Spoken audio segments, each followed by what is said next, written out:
¿Qué tal? Muy buenas noches, bienvenidos una vez más a esto que es Entérate, mi gente. No se crean, esto es LA Sports Today. Para todos ustedes que me conocen a través de las redes sociales como Entérate, mi gente, estamos aquí, pero en LA Sports Today. Estamos llevándoles un evento, pues, muy interesante el día de hoy porque tenemos a un super invitado, al señor Ernesto de la O. Él es uno de los entrenadores de fútbol más reconocidos aquí en el sur de California.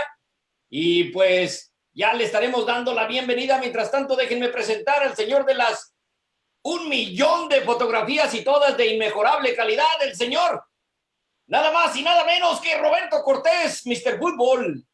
Pues gracias, José, por la presentación, pero más contento por la presencia de nuestro invitado de lujo, de honor, de mucha categoría, de mucha altura. Ernesto, gracias por estar aquí con nosotros. También gracias se encuentra con nosotros el tigre de la noticia del sur de California, el señor Edward Kawich.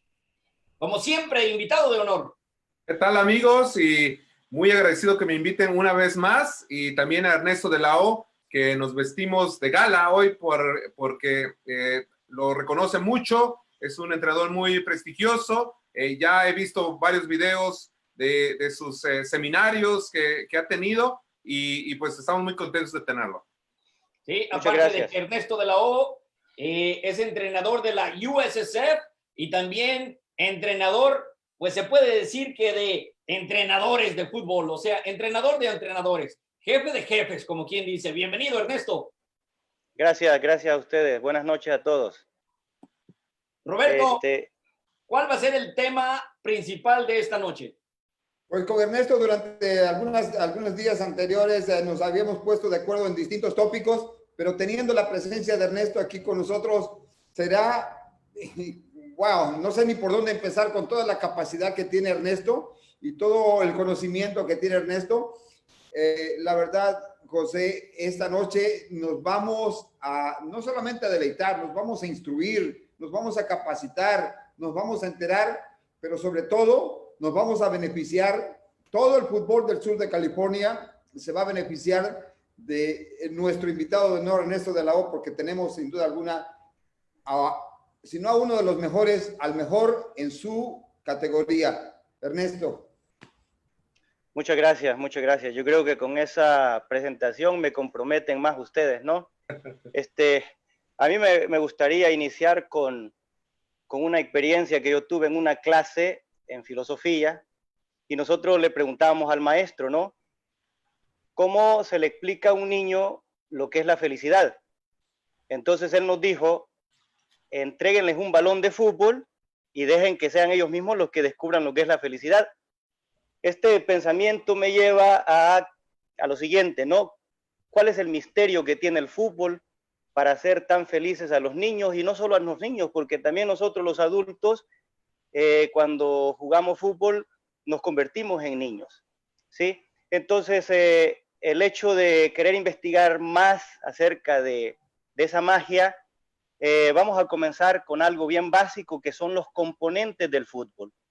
Y me gustaría preguntar, si alguien quiere responder, ¿cuáles creen ustedes que son los componentes del fútbol? Doy un pequeño espacio por si hay alguna respuesta, y si no, continúo. Ahí, José, Mr. Fútbol. Sí, desde mi punto de vista, los componentes del fútbol, pues no solamente es un balón, ¿no? Yo pienso que son los sentimientos, es la formación que te da la vida misma. Son tantas cosas, Ernesto. Me quedo en el limbo porque puedo filosofar, puedo fantasear con el término que hoy tú pones en cuestión. Pero vamos a dejarle esa pregunta a nuestro público para ver los que se reporten en el transcurso del programa, para ver qué definición nos dan. Por lo pronto, pues, me quedo corto, Ernesto. Muy bien, entonces... Algo bien rapidito. Me uno al pensamiento filosófico que alguna vez te hayan contado por ahí, y pues me parece que sí, es cierto, es muy cierto el entregarle algo tan sencillo como es un balón y dejarlos a ellos explorar, porque ¿a cuántos de nosotros no nos ha pasado que llegamos con problemas a la cancha, a la cascarita, al partido del fin de semana, llegamos con un montón de problemas y en cuanto suena el silbatazo inicial, bueno, pues se te olvida todo y comienzas a meterte en ese mundo del fútbol y bueno, por 90 minutos nadie te saca de ahí. O sea que tu pensamiento, tu cuerpo y todas tus acciones son dedicadas al 100% al fútbol. Si no, de verdad que mejor retírate de ahí. Porque eso es exactamente lo que hacemos todos. ¿O me equivoco? Oye, José, y me río porque para ti pues solamente son 90 minutos, para mí son jornadas largas, de más de 5. Me aviento No, a veces. bueno, Mr. Fútbol, pero no estaba hablando de ti, estaba hablando. Nosotros sabemos que tu nombre lo dice todo, Mr. Fútbol. Si quieres hablar de fútbol, háblale a Mr. Fútbol. Muy bien, anduvieron bastante cerca, ¿eh? Los componentes del fútbol son 4. Tenemos el componente técnico, el componente táctico, el componente físico y el componente psicológico, ¿sí? Ahora vamos a definir así de una manera rápida cada uno de esos componentes. Técnica, si nos vamos al diccionario, habla que es un conjunto de habilidades que se ponen en práctica en ciertas actividades, ¿no? Yo lo defino como la relación entre el jugador y el balón. Técnica, ¿no? La relación entre el jugador y el balón. El diálogo entre jugador-balón. Táctica, más que todo son las decisiones que toma el jugador en base a la situación que le presente el juego. Estas decisiones pueden ser con el balón o sin el balón. Estas decisiones normalmente son en ataque y en defensa. Voy a profundizar un poco más en cuanto a táctica porque en cursos para entrenadores, muchos candidatos a la carrera entienden que táctica es un sistema o entienden que táctica es una estrategia y sí entra dentro de la táctica, pero sistema en sí es una estructura donde hay elementos en las que cada uno de estos elementos tiene una posición, tiene una función individual de grupos pequeños, o sea, líneas, y nos lleva a lo colectivo, ¿no? Táctica en sí, de una manera general y en fútbol, son las decisiones que tome el jugador en base a la situación que le presente el juego. Son con balón o sin balón, movimientos sin balón, ¿sí? O movimientos con balón, y normalmente son en ataque o en defensa. Ahora vamos al aspecto físico. El componente físico es la capacidad de cumplir con las exigencias del juego. ¿Qué exige el juego en el aspecto físico? Exige resistencia. Tenemos que tener la capacidad de cumplir con la duración del juego. Resistencia aeróbica, anaeróbica. Exige velocidad, exige fuerza, exige coordinación, exige balance, ¿sí? Entonces, eso es físico, ¿no? El aspecto psicológico, una vez más, si nos vamos al diccionario a hablar de la ciencia que estudia la mente del ser humano, yo lo resumiría en fútbol como actitud, yo lo resumiría como voluntad, como deseo, ¿sí? Entonces, tenemos los 4 componentes, que es el técnico, el táctico, el físico y el psicológico, ya definidos. Ahora nos vamos al siguiente punto, que son, ¿cuáles son las etapas que vive el ser humano como futbolista? Tenemos la etapa de iniciación o descubrimiento, que son entre 6 y 8 años. Tenemos la etapa básica, que son de los 9 a los 12 años. Tenemos la etapa intermedia, que son de los 13 a los 15 años. La etapa avanzada de los 16 a los 18 y la etapa de alto rendimiento, que son de los 19 hacia arriba. Ahora, el hecho de que diga de que de 16 a 18 es la etapa avanzada no significa que chicos de 18 o incluso hasta 17 años llegan al fútbol de alto rendimiento antes de. El siguiente paso va a ser relacionar estas etapas con los 4 componentes. Y esto nos va a llevar a la magia del fútbol, ¿no? A la alegría. Pero antes de continuar, me gustaría saber si hay una pregunta, alguna pregunta. No. Hasta ahorita no. Hasta ahorita No, no. bueno, si no hay preguntas es porque están entendiendo todo o no han entendido nada. No, al contrario, Ernesto, déjeme comentarles, Edward, José, cuando yo conocí a Ernesto, me quedé sorprendido porque yo creí que lo había mirado y lo había escuchado todo acerca de los componentes de lo que es la capacitación del entrenador y el mensaje al jugador. Pero cuando conocí a Ernesto, pensé que había yo descubierto el eslabón perdido que nos hace falta al fútbol. Conociendo ahora más a Ernesto, que es un filósofo, es un buen entendedor del fútbol, es un enamorado y un poeta del fútbol, entiendo que tiene muchas cosas que decirnos, pero yo te preguntaría algo, Ernesto, para ser preciso.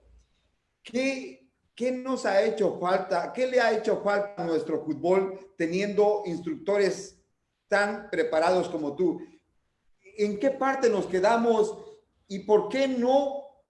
¿Por qué ese compás de espera para ir más allá y entender lo que tú en este momento nos estás instruyendo, dando como mensaje? ¿Qué es lo que le ha hecho falta a nuestro fútbol, Ernesto? Te hablo del sur de California. Gracias por el elogio. Sí, yo creo que se da un fenómeno, ¿no? Yo como instructor, nosotros comenzamos en la Asociación del Fútbol del Sur de California impartiendo cursos, y el básico antes era la licencia E. Hoy se conoce como la 9 contra 9 y 11 contra 11 grassroots, que serían raíces de la grama, ¿no? Nosotros en esos cursos vemos el 90% de hispanos, 90%, ¿sí? Luego viene la licencia más arriba, que es la licencia D. Ahí vemos un 50% de hispanos. Luego la C, que es una licencia mucho más avanzada, vemos un 30 y 20, o 20%, ¿no? Y así sucesivamente. Cuando llegamos a la A, que es la de director técnico, vemos un hispano. Entonces nos preguntábamos, ¿por qué? ¿Será el idioma? Porque la licencia E o 9 contra 9, 11 contra 11 y la D son en español. Digo, no, el idioma no es una barrera, porque cuando usted tiene un sueño, una barrera es la oportunidad es una oportunidad para superar, ¿no? Se convierte en un reto, una barrera. Será el aspecto económico, porque más arriba el costo de las licencias son mucho más elevados, estamos hablando de $5,000. Posiblemente sí, posiblemente no, porque si usted tiene un sueño, igual va y busque ese dinero de una manera u otra, ¿no? Yo siento que es falta de aspiraciones, es falta de una dirección, es falta de lo que decíamos, un sueño, ¿no? Vamos a diferenciar entre sueño y lo que es ilusión. La ilusión es pasajera, el sueño es permanente.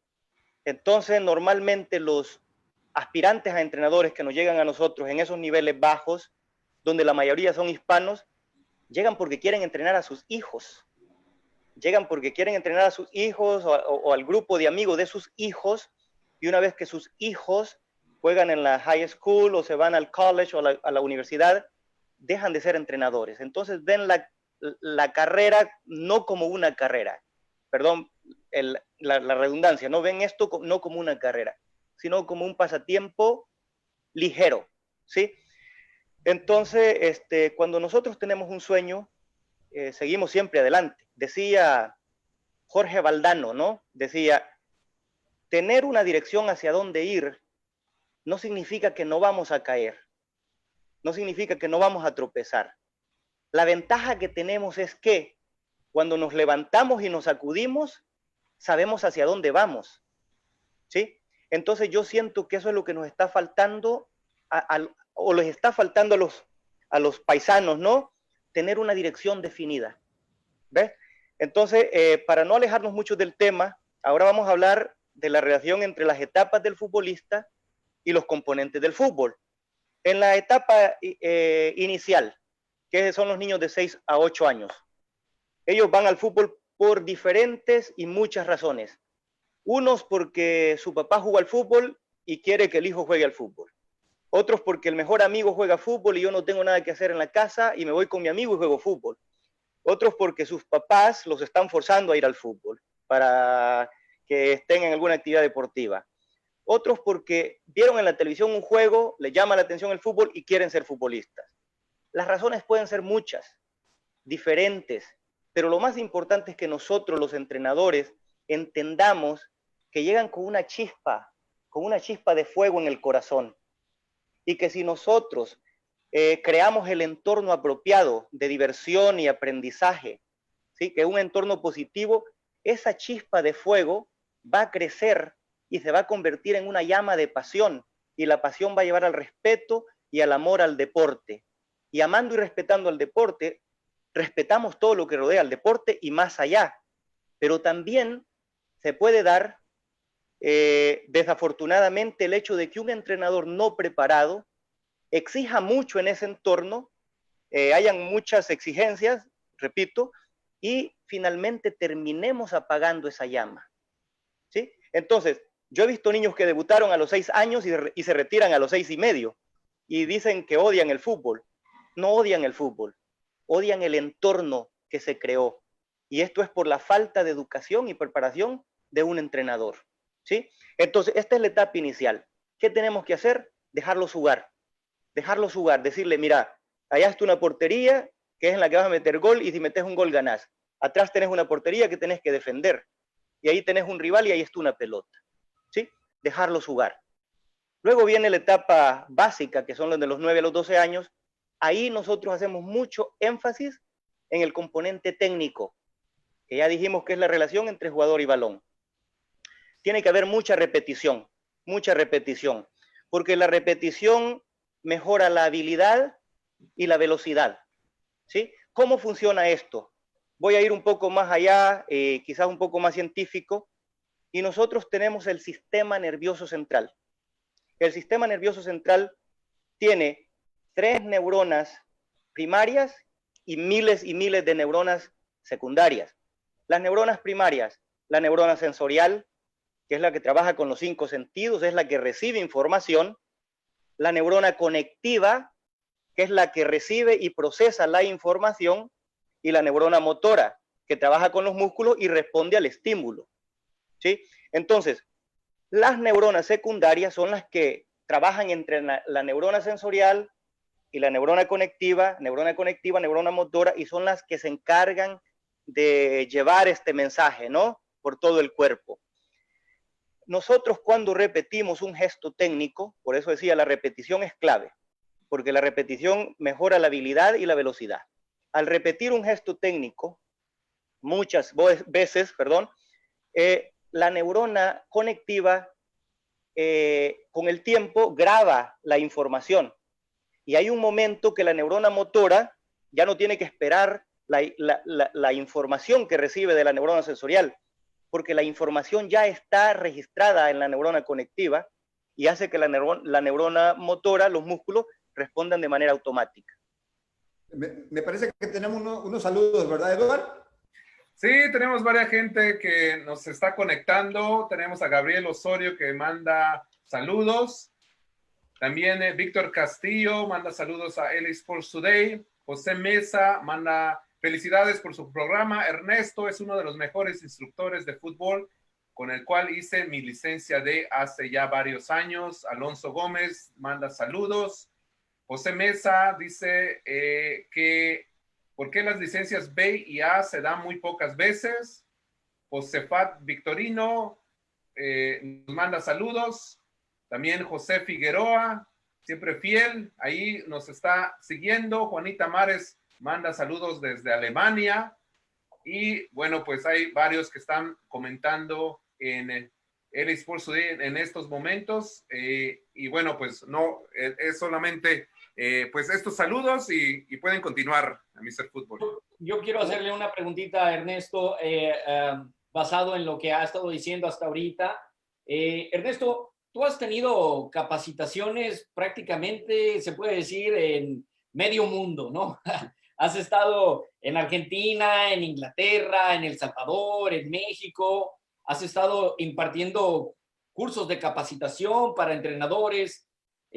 Bueno, has viajado mucho y has visto, me imagino, bastantes entrenadores en todo esto. ¿Cuál sería la diferencia entre los entrenadores que tú has estado capacitando en otros países a los que has estado capacitando, por ejemplo, aquí en el sur de California? ¿Cómo tú le ves la diferencia en el interés, quizás, entre un país y otro en los entrenadores?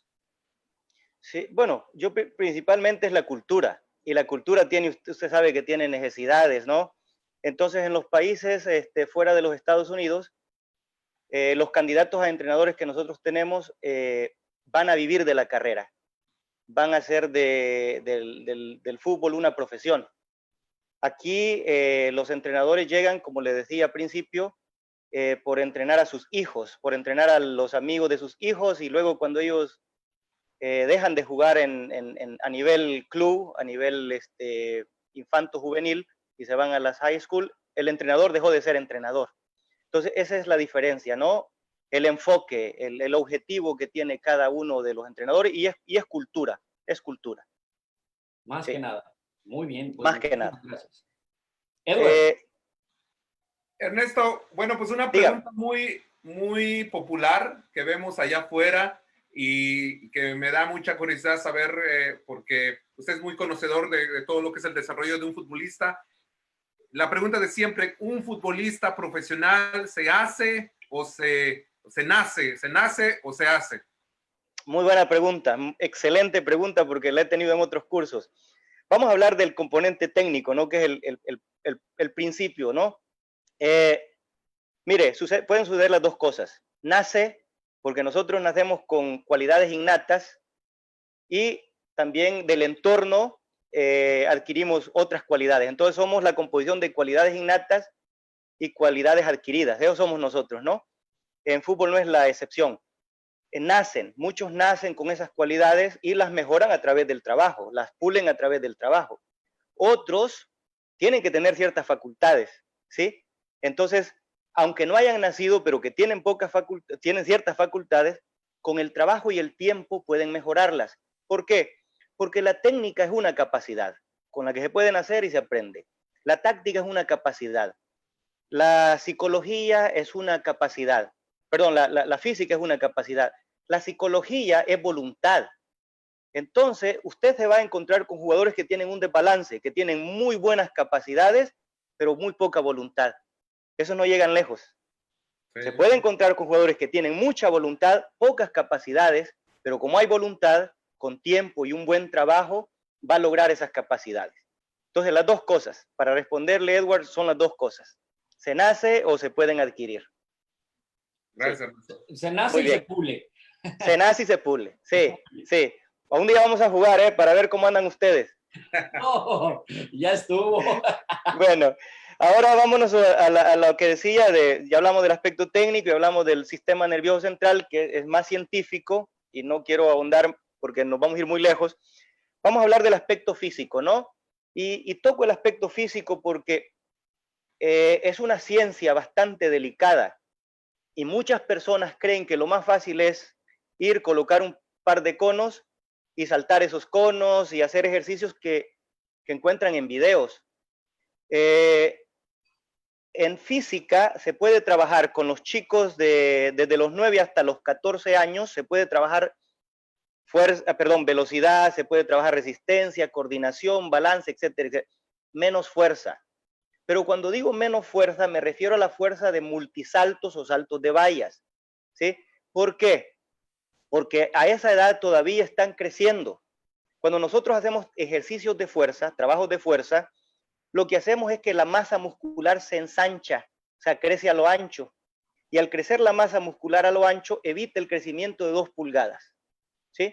Entonces, antes de los 15 años no se puede trabajar fuerza como saltos de vallas o multisaltos, no se puede, o resistencia a la fuerza, no se puede. Pero aparte de ese fenómeno de que la masa muscular se ensancha, o sea, crece a lo ancho, o sea, el jugador se vuelve más musculoso, y le evitó crecer por lo menos 2 pulgadas más, también se da otro fenómeno que es más delicado, y es el hecho de que el corazón, que también es un músculo, y está forrado por 3 capas de fibras musculares, tiene el endocardio, el miocardio y el pericardio. El pericardio es la última capa que forra el corazón, ¿no? Y esta sirve para proteger al corazón de cualquier infección que se da en el organismo. Entonces, esta capa, como también es músculo, al trabajar fuerza se fortalece. Y al fortalecerse esa capa, que es la que forra, vamos a hablar en términos más comunes, forra el corazón, evita la expansión del corazón. Evita la expansión del corazón. No se va a morir un chico de eso, no se va a morir, ¿sí? Ni va a dejar de amar, creo que sigue amando igual. Pero lo que sucede es que como el corazón no se expande y el corazón es el que bombea, irriga sangre, y en esa sangre va oxígeno y el oxígeno es el que evita la fatiga muscular. Si él quiere jugar fútbol a alto rendimiento, el corazón no alcanzó el tamaño que debía de tener para irrigar o bombear esa cantidad de sangre y esa cantidad de oxígeno que el hombre o el ser humano, el deportista, necesita para rendir en la actividad deportiva. Entonces también se da ese fenómeno. Por lo tanto, en chicos menores de 15 años, ¿sí?, no es recomendable trabajar fuerza. ¿Cómo se hace la fuerza? Una fuerza específica, con el peso del mismo cuerpo. Jugando el fútbol, si usted se frena, está aplicando fuerza. Si usted salta a cabecear, está aplicando fuerza. Si usted disputa un balón con el adversario hombro a hombro, está aplicando fuerza.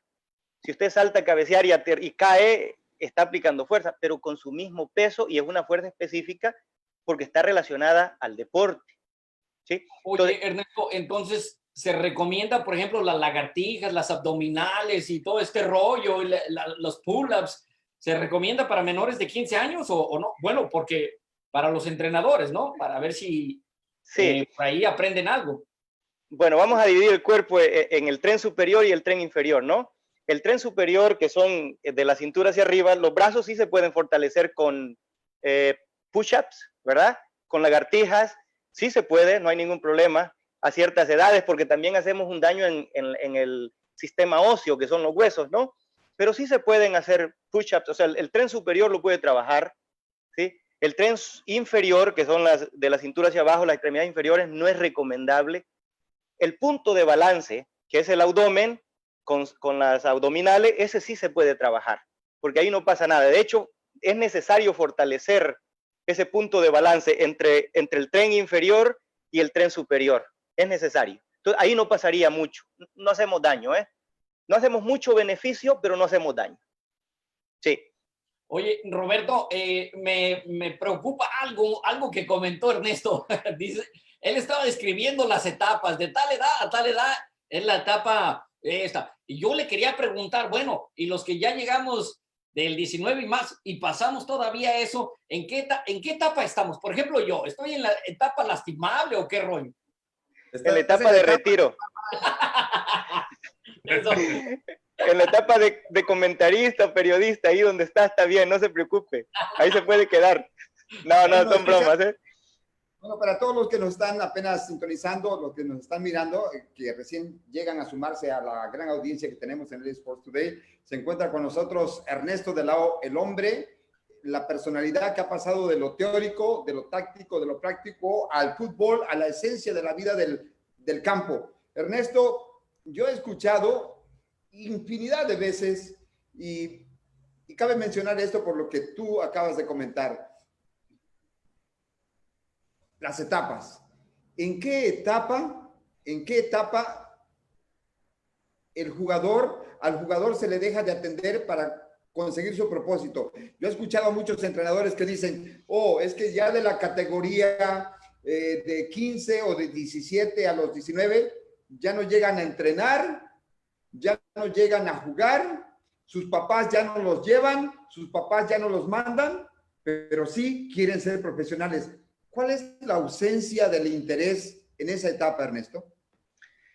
Pueden ser muchas las razones, y decir una me aventuraría, ¿no? Mire, el chico deja de... Yo dije al principio, ¿no? Una cosa es ilusión, efímera, pasajera, y otra cosa es un sueño. Yo le voy a compartir con ustedes una experiencia. Trabajé con Delfines del Carmen en Campeche, en Primera A en México, se le compró la franquicia Toros de Neza, y parte del trabajo que yo hice, o que hicimos, perdón, no voy a hablar en primera persona, fue venir a identificar elementos nacidos aquí en los Estados Unidos, pero de padres mexicanos, para que entraran como mexicanos, ¿no? Y detectamos un grupo bien interesante. El detalle es el siguiente: aquí se entrenan 2 veces al día y se juegan 3 juegos en la semana, ¿no? Se juegan los torneos, hay hasta 3 juegos en un fin de semana y se entrena 2 veces. En México o en cualquier país de Latinoamérica o país futbolero, se entrenan 5 veces a la semana y se juega 1 vez. Entonces, desde ahí ya hay hay un desbalance, hay algo que no cuadra, ¿no? En la realidad del fútbol. Entonces, las recomendaciones que nosotros tenemos es, así, este chico tiene muy buenos, es talentoso, tiene cualidades, etcétera, etcétera. La pregunta que yo hago es, ¿talentoso en qué nivel? ¿Jugando en qué nivel? Bueno, porque si aquí es talentoso en México, va a ir a ser un jugador más. Entonces, el fenómeno que se da es más que todo mental, emocional. El chico aquí es una estrella y lo educan mal.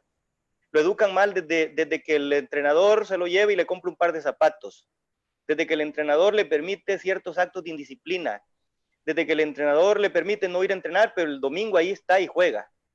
Cuando llega a otros países, y voy a hablar de la experiencia en México, pasó a ser un jugador más y dejó de ser la estrella de aquí. En México, los chicos a esas edades ya tienen definido lo que quieren. Entonces se dio el siguiente fenómeno, ¿no? Los instalamos en una casa club y el último jugador que se nos vino me dijo, yo en mi casa vivo mejor que en la casa club de aquí.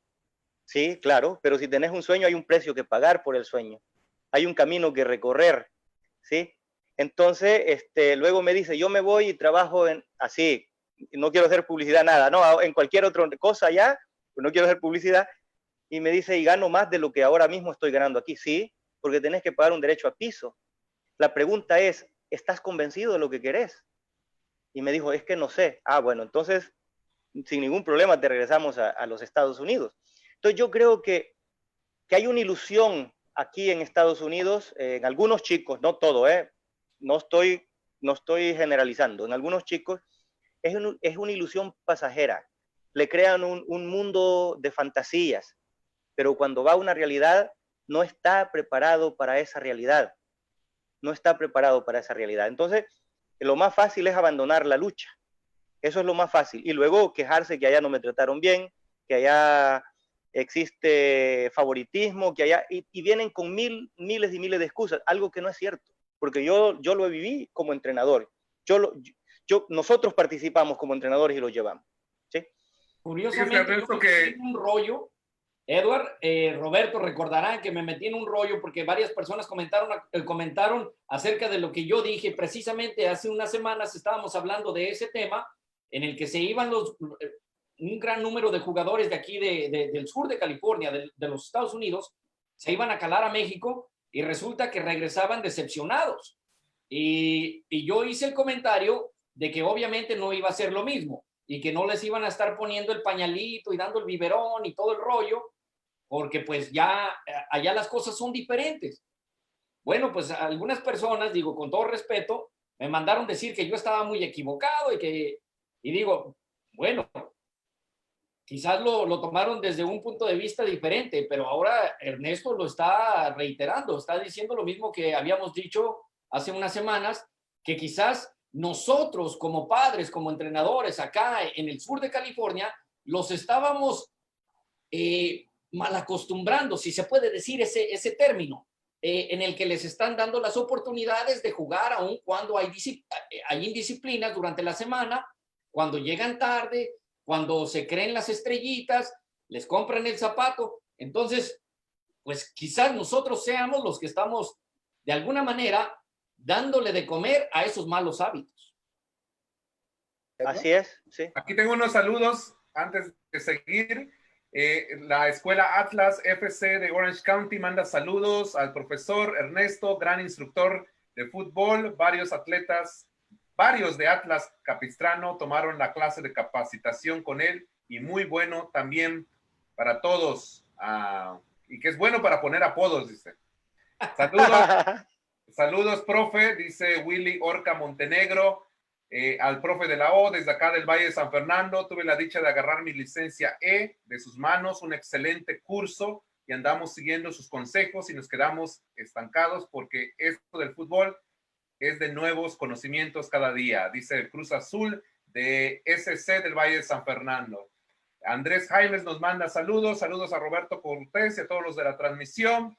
Dice Willy, Roberto, recuérdale a todos que por favor que le digan a los niños y los jóvenes que entrenen por separados en sus casas y que no les estén llevando a las playas o a las canchas, que estén tomando el distanciamiento y las medidas necesarias. Eso es eso es mentira, son jóvenes y ellos no pueden estar a distancia. Dice Willy, ahí nos está mandando con el hashtag quédate en casa. Bueno, Ernesto, yo tengo una pregunta para ti, ya que estabas platicando de muchas cosas. Anteriormente estabas hablando de que a ciertas edades no se debería de practicar lo físico. ¿Cuáles son tus pensamientos, tú que has estado también en el fútbol internacional, sobre entrenar a los niños aquí en Estados Unidos, de prohibirles cabecear hasta cierta edad, hasta los 10 años tengo entendido, y ya a limitarles un poco también los cabeceos creo que de 10 a 13 años? ¿Cómo ves esa regla que se ha impuesto aquí en Estados Unidos? Bueno, no me quiero poner, no me quiero meter en problemas económicos. Bueno, vamos a ver, sí, ¿no? En realidad no pasa nada, no pasa nada. El error que estamos cometiendo es no enseñar a cabecear. La pelota se cabecea con la frente, ¿sí? Con la frente, con los parietales, pero nunca con esta parte acá porque causa un dolor increíble, ¿no? Entonces el error que hemos cometido es no enseñar a cabecear. ¿Y cómo se puede enseñar a cabecear? En primer lugar, hablábamos de la neurona sensorial al principio, ¿no? El tacto es parte de los 5 sentidos. Entonces, el jugador tiene que comenzar a sentir la superficie, ¿sí? Con la que va a tener contacto con el balón. Y al principio es colocándose la pelota, ¿no? Aquí en la frente y golpeándola, así poco a poco, ¿no? Entonces, el niño va acostumbrando, el tacto va entrando en contacto con el balón. Después de que el chico se está tocando la frente con la cabeza, hay una distancia prudencial en la que otro chico le puede tirar el balón y él ejecuta el gesto técnico de cabecear con la frente. Después se va alargando la distancia, etcétera, etcétera. Cuando aprenden a cabecear, no hay problema. El problema es cuando no se les enseña a cabecear y cuando el balón viene, la reacción del chico es esta, así. Entonces el balón me pega a mí, no le pego yo al balón. Me golpea, me causa mareo porque hay un químico en el cerebro que es el químico del equilibrio. Y ese químico, bueno, al ser golpeado el cerebro con fuerza, si no soy yo el que golpeo el balón, me mueve ese químico y me causa un desequilibrio y me causa mareo y el mareo me trae vómitos y de ahí vienen efectos, ¿no? Del golpe. Y lógicamente los que quieren vender un casco dicen, es que hay un daño en el cerebro, ¿sí? Los que quieren vender un casco y ponerle publicidad dicen, es que sucede esto, pero es un mito, se lo juro, es un mito. Yo creo que nosotros ¿cuántas generaciones han jugado fútbol, han cabeceado y ninguno de nosotros no hemos muerto por cabecear un balón? Es un mito que tiene un objetivo comercial y en el cual yo no puedo entrar ni quiero entrar porque me puede traer algunas dificultades, ¿no? ¿Sí? Claro. Yo me acuerdo cuando es un mito. Unos balones bien duros y me dolía, pero pues aquí estoy. Mi papá los mojaba para que estaban más pesados todavía, ¿no? ¿Sí? Y aquí estoy. Edward, que no cabecías con la mollera, caray. Así es. Pero por eso terminaron de periodistas, ¿eh? Claro. Bueno, otra pregunta. Mr. Food. Nosotros estar aquí. Acércate al micrófono. Mr. Food. ¿Sí? ¿Me perdí? Sí, ahí está. Te escuchas un poco lejos. ¿Ya estoy mejor? Acércate. Ya, ok. Perfecto. No sé. Y bueno. Le decía dígame. que no cabeceara con la mollera, porque si no íbamos a terminar mal. Pero quizás esté esa regla, no sé, me atrevo a decir que quizás esté esa regla por la película y todos los estudios que han sacado, pero para el fútbol americano. Y como mucha gente le dice fútbol, al fútbol, bueno, todos los latinos lo conocemos como fútbol. No nos atrevemos a decir soccer, pero hay una gran diferencia entre fútbol americano y el fútbol que nosotros conocemos. Que el fútbol americano hay golpes tremendos. Ernesto, así es, sí. Ernesto, tantos años trabajando en el fútbol, estando de cerca con la comunidad, conviviendo con la comunidad. Ya me acabo de enterar que te gusta poner apodos. Ves a nuestra gente como tu familia. De seguro tienes un sentimiento muy grande, muy profundo y seguramente un agradecimiento con lo que te ha dado la vida, este gran regalo, este gran don que te ha dado la vida. Ernesto, voy a puntualizar y a lo mejor voy a poner la llaga del dedo en la llaga. Tú has trabajado de cerca con Carl Saul. nosotros tenemos una buena relación con Calzado, lo quiero decir de antemano. ¿Qué es lo que le ha faltado hacer a Calzado con la comunidad latina, Ernesto? ¿Qué es exactamente lo que le ha faltado hacer a Calzado con el tópico, con el tema puntual de la capacitación al entrenador? Calzado es el referente institucional del fútbol y es, sin duda alguna, la asociación más grande de todo Estados Unidos a nivel infanto-juvenil. Pero nos ha estado quedando a deber en este rubro y con esta sociedad de habla hispana.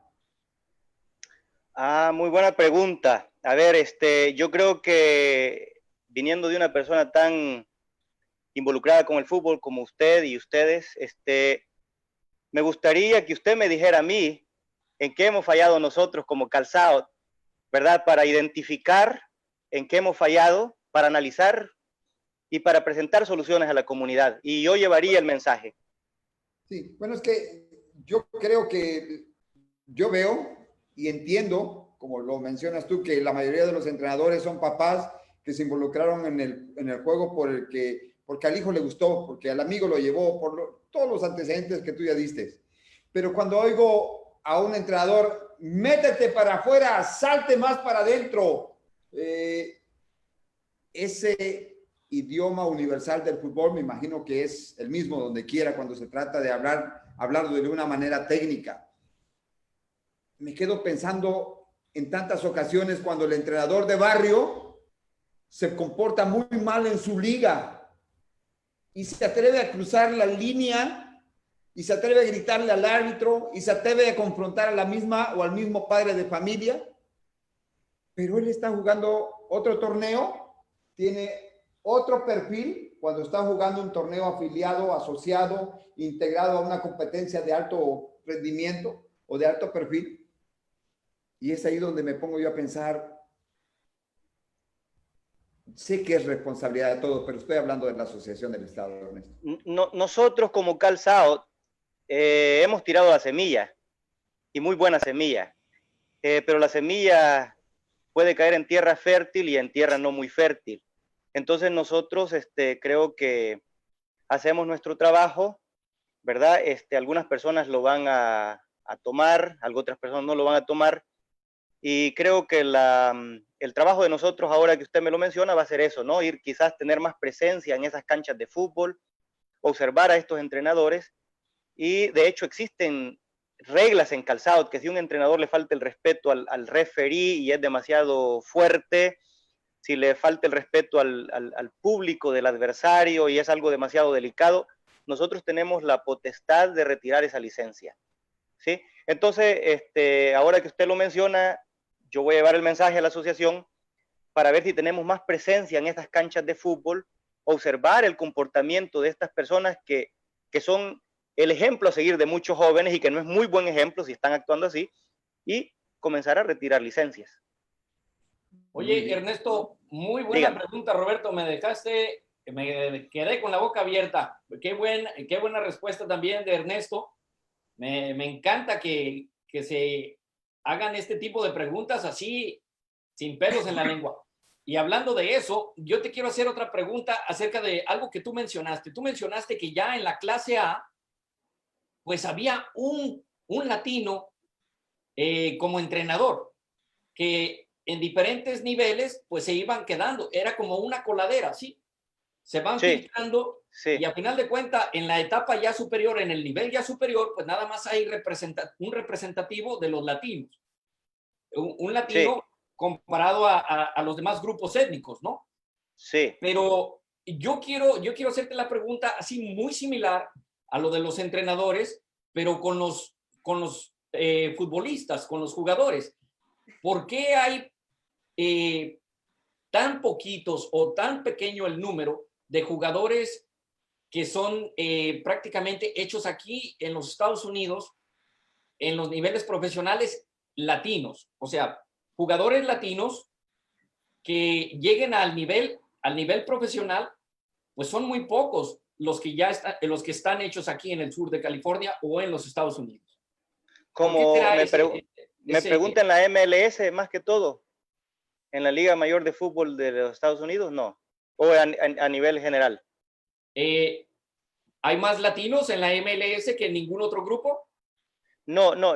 Bueno, la pregunta, si es aquí en la MLS, yo le digo lo siguiente, mire. A ver. El sistema de reclutamiento que tiene la MLS es en las universidades, no en el fútbol amateur juvenil, ¿no? Sí. Entonces, ¿por qué? Porque hay un presupuesto económico. Entonces, si recluta un jugador de una universidad, lo que hace la MLS es hacer un contrato en el que le continúa pagando la carrera, porque para ellos es bien importante que el ser humano se prepare en otra carrera aparte del deporte, ¿sí? Y le ofrece un sueldo base. Entonces, el sistema de reclutamiento de la MLS es ese. La pregunta sería, ¿cuántos hispanos están en las universidades? No muchos. Y los que están sí han tenido la oportunidad de llegar, como Derby Carrillo, por ejemplo, que no jugó en la MLS, pero sí jugó en El Salvador, ahora mismo está en Guatemala, un buen amigo mío, muy buen amigo del señor Carrillo, padre de Derby. Y así como él, pues hay Puddy, que también creo que llegó a la selección de El Salvador. Sí, no creo, llegó. Eso es lo que sucede con la MLS. Ahora, fuera del país, repito, ¿no? Yo creo que es bien importante diferenciar entre una ilusión pasajera y un sueño. Cuando hay un sueño, la barrera es un reto para demostrar el coraje de continuar el camino, ¿sí? Pero cuando es una ilusión pasajera, la barrera es la oportunidad para abandonar la marcha. Estoy hablando de algunos casos, ¿verdad? No estoy generalizando. Posiblemente hay casos muy especiales en los que desafortunadamente un chico no tuvo la oportunidad de ser observado, desafortunadamente, y llevado a ese nivel. Ernesto, yo tengo una pregunta, especialmente tú que estás expuesto a desde ligas de domingo hasta los más altos niveles. En cuestión del fútbol de Estados Unidos, se dice que está creciendo mucho, lo cual estoy muy de acuerdo, pero llega un momento en que hay que ver el próximo nivel, en donde quiere llegar México, donde quiere llegar Colombia, donde quiere llegar las selecciones como de mediano nivel. ¿Qué crees tú que le falta a la estructura del fútbol juvenil para que Estados Unidos deje de ser ese equipo que está creciendo siempre y ya se ubique ya en unas semifinales de un mundial, que ya sea protagonista, que se convierta en una potencia de fútbol? Y me refiero en cuestión del fútbol juvenil. ¿Qué se puede mejorar? Hay muchos elementos, ¿no? Hay muchos factores, pero yo diría uno bien clave. Nosotros le estamos enseñando al jugador a obedecer, no a pensar, ¿sí? Entonces, ¿qué es lo que sucede? Que cuando le enseñamos al jugador a obedecer, se crea una disciplina demasiado estricta. El jugador cumple hasta donde llega la disciplina. Pero el fútbol en sí es un deporte de situaciones parecidas, pero no iguales. Entonces hay un momento en que la situación del fútbol es impredecible, es nueva, y el jugador que creció con demasiada disciplina y que aprendió a obedecer no sabe cómo responder, porque no tiene la creatividad, no tiene la inventiva. Voy a poner un ejemplo muy fuera del fútbol, pero que está relacionado. En la época del Imperio Romano estaba el general Pompeyo, que tenía un ejército, y estaba Julio César, que también tenía un ejército. El ejército del general, los dos ejércitos lograron grandes victorias, ¿sí? Pero el ejército del general Pompeyo tenía una línea de combate y no se salía de ella, ¿sí? Tuvo límite en las victorias. El ejército del general Julio César era un ejército con una línea de combate, pero con un espacio flexible. Si la batalla me presenta algo que yo no lo conozco o no, para lo que no he sido entrenado, tengo la libertad de inventar. Entonces, el general Julio César logró más victorias que el general Pompeyo, o Julio César logró más victorias que el general Pompeyo, ¿no? El fútbol es parecido. Nosotros, desde la pedagogía, desde la metodología, enseñamos al jugador a obedecer, a seguir patrones. Desafortunadamente, no le dejamos ese espacio para la creatividad, para la inventiva, para que solucione. Entonces no les ayudamos a pensar. El siguiente paso que yo tenía aquí en la charla era el estilo del maestro, ¿no? Está el maestro que aprende para enseñar. Entonces aprendo y enseño, pero enseño lo que aprendí, ya es todo.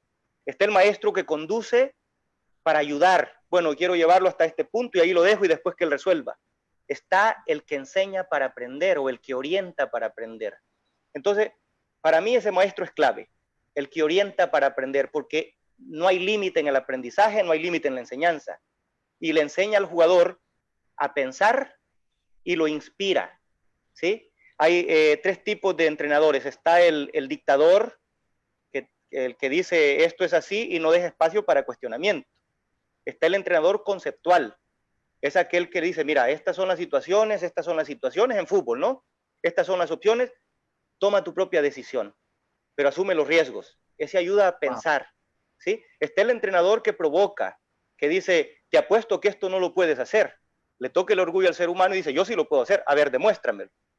Yo fui alumno y no quiero jactarme, pero sí es muy orgullo decir, estuve de maestro a Mourinho en la UCLA, impartió un curso, ¿no?, para instructores.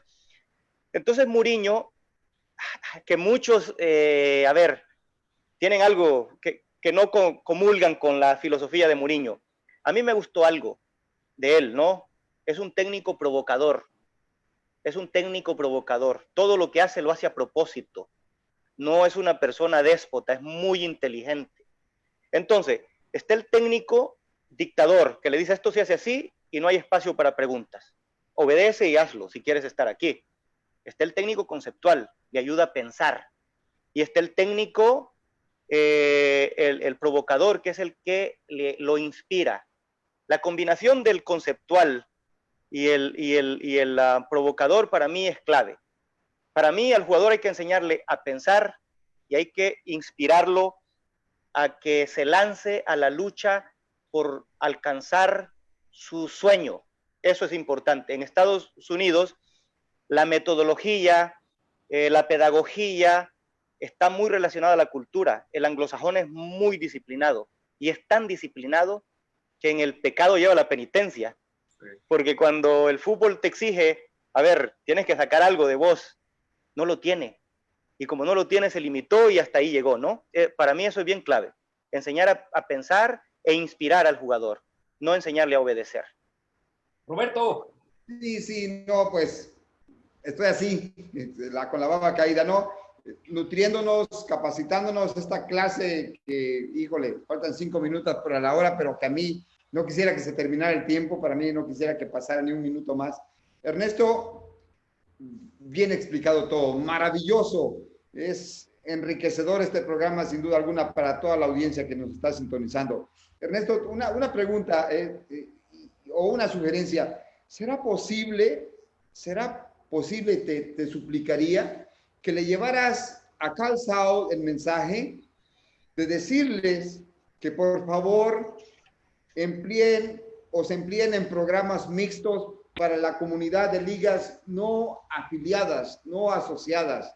Sería tan interesante ver cómo ustedes impactan y promueven el desarrollo del buen fútbol en las ligas que tanta falta les hace esto de que tú estás mencionando. Sí. Esta teoría, esta filosofía, esta práctica, de llevarlo a la práctica, este conocimiento. Al escucharte, Ernesto, me pongo a pensar en todas esas ligas que seguramente se nutrirían, se fortalecerían y que veríamos resultados en los jugadores. Queremos ver grandes jugadores, queremos ver grandes seres humanos. Muchas gracias. Sí, vea, yo de hecho, Cal Saul ya está implementando una nueva metodología que fue a raíz del fracaso de la selección de Estados Unidos en el último mundial. Porque Estados Unidos, y repito lo que hablábamos con Edward, a la pregunta, que tenemos un límite, en la disciplina tenemos un límite, ¿no? Y cuando el fútbol exige algo diferente, no estamos preparados para. Entonces, ahora Cal Saul, que no es Cal Saul en sí, es Estados Unidos, la federación, la nueva metodología es jugar, enseñar, jugar, ¿sí? Con los niños, los chicos se deja desde que llegan a jugar, que el mismo juego sea el maestro. Después se dan un espacio para corregir los errores que se vieron en el juego, ¿no? Y después se les permite volver a jugar. Pero ahora en sí la pedagogía ha cambiado. Ya no le decimos al jugador qué hacer, porque una vez más obedece. Ahora lo que hacemos es preguntarle al jugador. Y hay 3 preguntas claves. ¿Qué hubieras hecho en esta situación? La pregunta que comienza con qué está relacionada a una decisión. ¿Qué haría? ¿Sí? Eso es táctica. ¿Qué haría, no? La segunda pregunta es ¿cómo lo harías? Está relacionada con una ejecución y es la táctica y la técnica juntas. ¿Cómo lo ejecuto, no? Y la siguiente pregunta es ¿por qué lo harías? Pero la pregunta ¿por qué? Es para evaluar el coeficiente intelectual del jugador. ¿Sé yo por qué hago esto? ¿Lo entiendo por qué lo hago? Entonces, esas 3 preguntas, que son guías dentro de la práctica, tenemos que implementarlas. Nosotros a los entrenadores les estamos pidiendo, exigiendo, si se podría decir, ¿no? Que pongan en práctica esa metodología. El problema es de que llegan al curso y como tienen que pasar el curso, aplican la metodología en el examen, pero una vez que regresan a las canchas es más fácil poner conos, que hagan zigzag, que corran alrededor de la cancha y después a jugar. Es mucho más fácil para ellos. No implica, no hay una exigencia, ¿no? Es más fácil. Si todos, perdón, díganme.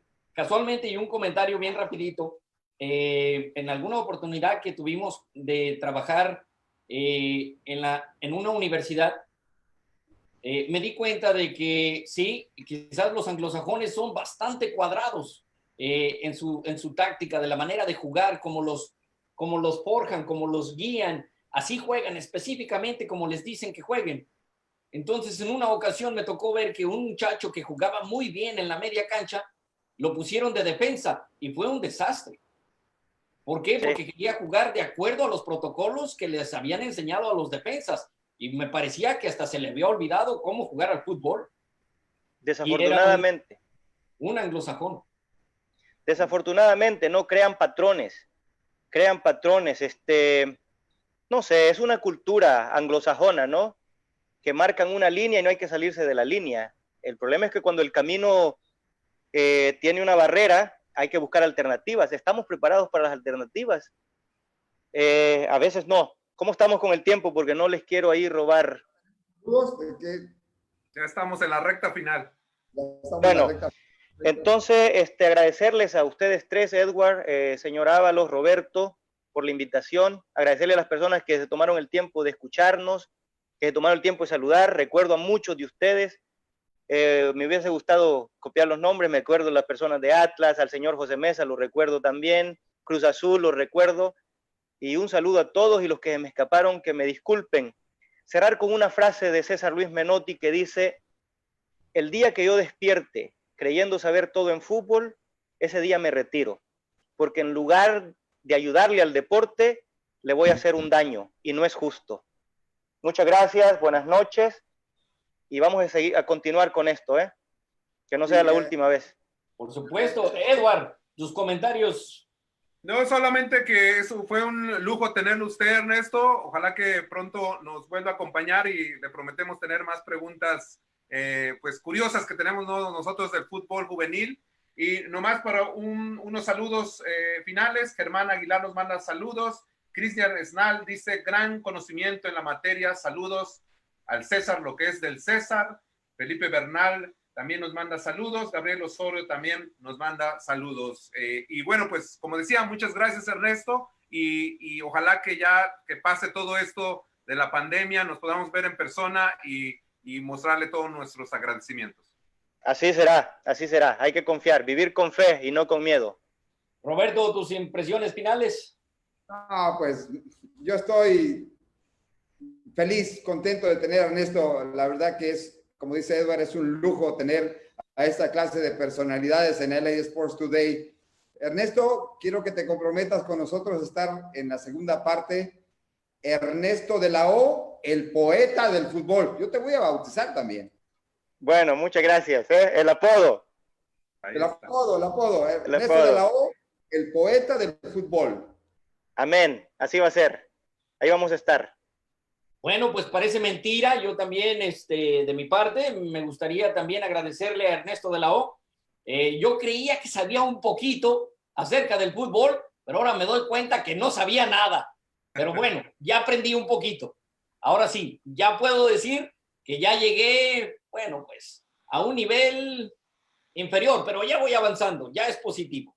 Bueno, estuvimos muy contentos de verdad de haber tenido a Ernesto de la O, como lo decíamos y como lo habíamos bautizado al principio de este programa, aquí en LA Sports Today, el maestro de maestros, el entrenador de entrenadores, el jefe de jefes. Estuvo con nosotros aquí en LA Sports Today y Roberto lo acaba de decir, Mr. Fútbol acaba de decir que esto fue la primera parte, así es que no se puede perder la segunda parte de este programa, porque de verdad que fue demasiado instructivo. 1 hora se fue, bueno, ni contarlo, porque ya me tardé. Se fue rapidísimo. En fin, nosotros estamos muy contentos y como decía mi compañero y amigo Edward Kawich, esperamos que pronto nos podamos reencontrar y podamos gritar ¡apá! ¡Ya cayó el gol! Hasta entonces, pásela muy bonito. Esto fue LA Sports Today. Buenas noches.